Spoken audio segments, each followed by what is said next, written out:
সোনা বৃষ্টি বৃষ্টি ও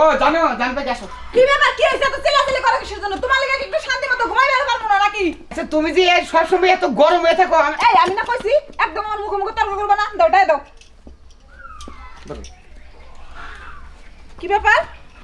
এত কম টাকা কে 5,000 কম এই 5,000 টাকা কি হইব 5,000 টাকা কি হইব হ্যাঁ আর তুমি যে এরকম মার দর করো না কেউ দেয় নাকি তাহলে তো আমার মাস্তান থাকবো তোমার এই মার দর দেখলে মাস্তানি যে মাস্তান গো কামের মতো একটা কামও করবে পারে না মাত্র 5,000 টাকা না বাড়িতে এসে আমার বড় বড় কথা এখন না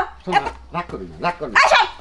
গায়ের কথা কবি না একদম যা দূরে যা খারাপ তুমি তুই মই কও শোনা না তুই মই কব না তোরে আপনি করে কথা কব তাই না শোন এই যে কাপড় চোপড় রাখছি কাপড় চোপড় দু থাল বাটি দু কালি এলা তেলা মেলা রয়েছে আর হ্যাঁ দুপুর বেলা জানি আজকে অনেক পদের তরকারি থাকে এক পদ দেয় কিন্তু প্রতিদিন আমার খাইতে ভালো লাগে না আমার তুমি প্রতিদিন যদি রান দাও তাহলে মানুষ হঠাৎ যদি কেউ দেয় তাহলে এই তুই রান্না তাহলে কেন রানবো